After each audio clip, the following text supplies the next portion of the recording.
Hi guys, my name's Olivia, and I am currently in a giraffe onesie in my dorm room using this sepia filter because I'm not wearing makeup and I kind of wanted to look like Adele in her new music video.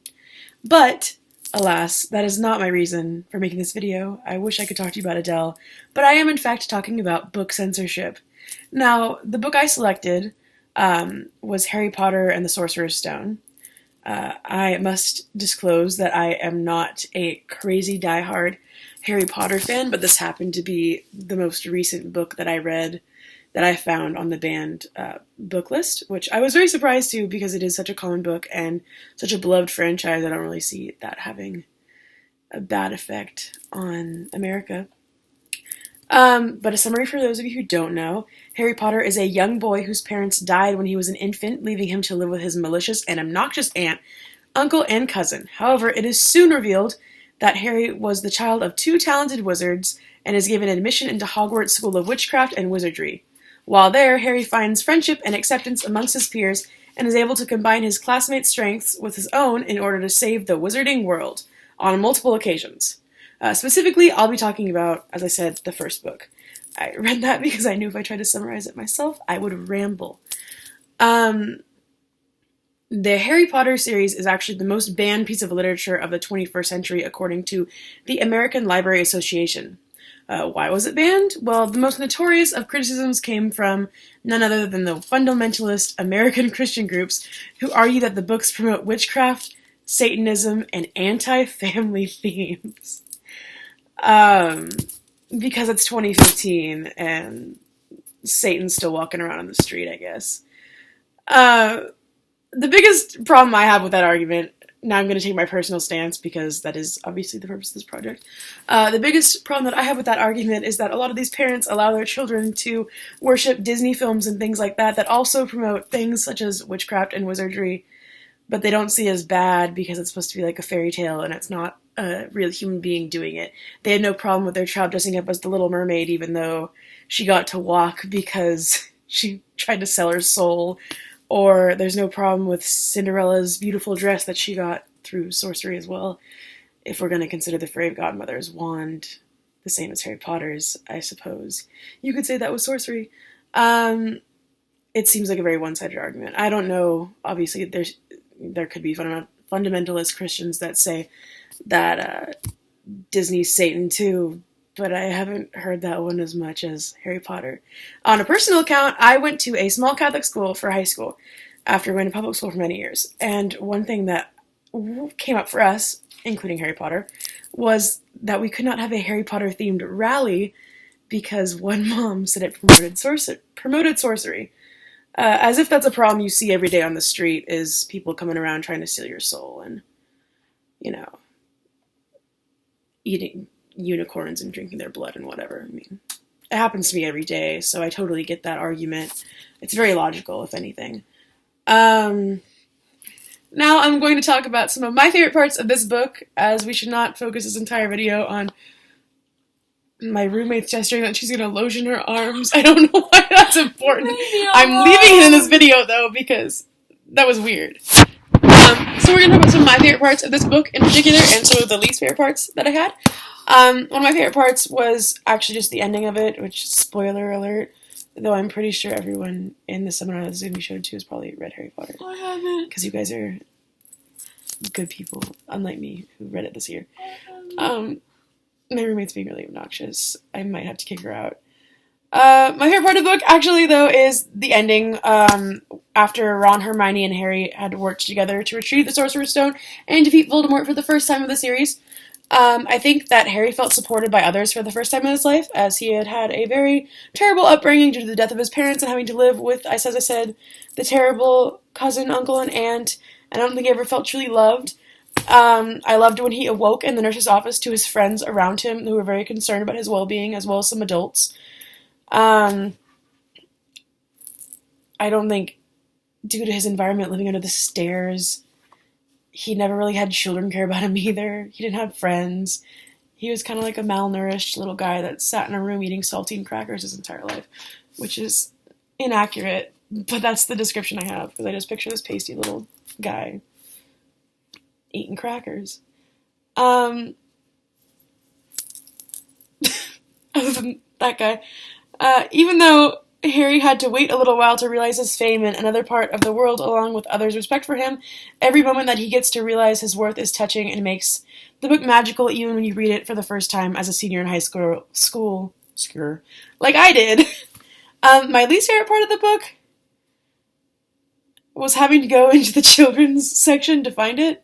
It was pretty degrading. I don't know why I assumed it was a teen novel because all my friends are obsessed with it. And I'm like, young adult, like, Divergent and all that stuff. No, I had to go in the straight up children's section of Barnes & Noble to find it. Other than that, I really can't think of part of it that I didn't like. I mean, obviously it's simplistic diction because it's a children's novel, which I did not predict, which almost made it better because it's so fast-paced when you read it. It's like you're watching a movie, and when you watch the movie, it really flows really well. Just benefit of having a very wide audience to project to, from children to adults, any age. This book really made me appreciate the world of fantasy literature. The book takes you somewhere else and you truly feel connected to this fictional place. I got to go to Harry Potter World this past summer and everything was magical and so accurate to the text. It was as if I was actually in the book. At this part, though, it's going to be edited in. As humans, though, our ability to imagine and view things as what they are not is a blessing to us. To me, the ability to imagine up ideas, theories, opinions, and everything else is my absolute favorite part of life. Getting to read a book like this, that was entirely of someone's imagination, really encouraged me to craft with my own mind. I thought that the world that the author, Rowling, was able to create is just so detailed and imaginative, and the way that she portrays it in the text makes you feel like it's real. And I think that's a really rare thing for authors to do nowadays, especially with just, cinema advances and stuff. I feel like you can make anything exist. So a lot of times that exists in movies more so than books.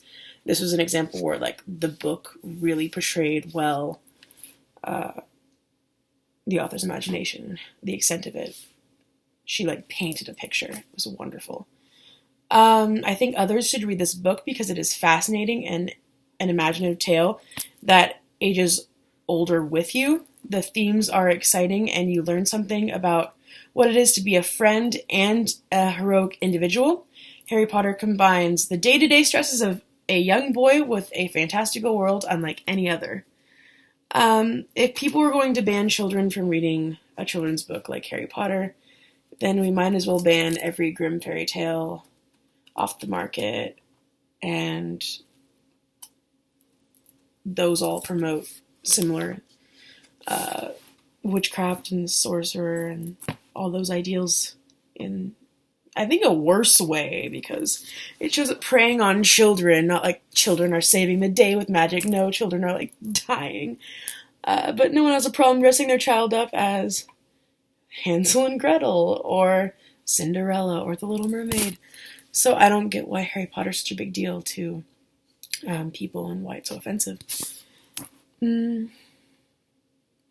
I think encouraging children to rely on each other and be good friends and step up to challenges and have courage and be kind are all messages that really flow constantly throughout this novel. You never see Harry be entirely selfish in his acts, and I think that's a really good role model for children to have.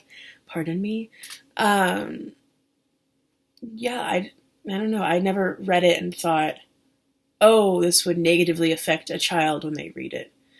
I didn't think that when I read it, I wanted to worship Satan, or that I wanted to go cast a spell on my little sister and make her turn into a frog or something. I don't know what people are thinking this is going to do, but I do think that it says a lot about parts of America, because I've never seen this issue come up in California in particular.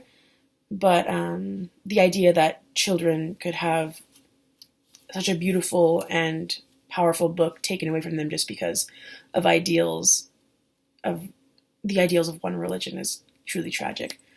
That's not as eloquent as I would have liked to put it, but I think of America, it truly is a nation of freedom of religion and freedom of speech, and this should be allowed to exist, even if it does offend some people. That's life. Some things are offensive. And I guess your personal choices can dictate how you live life, but you can't force that upon other people. You can choose not to read Harry Potter, but that doesn't mean you can tell a kid that you don't know in your city that they can't read Harry Potter, because chances are they really want to, and chances are, since you're in the South, you're really close to Harry Potter world, and they probably want to go there, and you should let them read so they totally can. This is a stupid Wednesday. Anywho, read Harry Potter.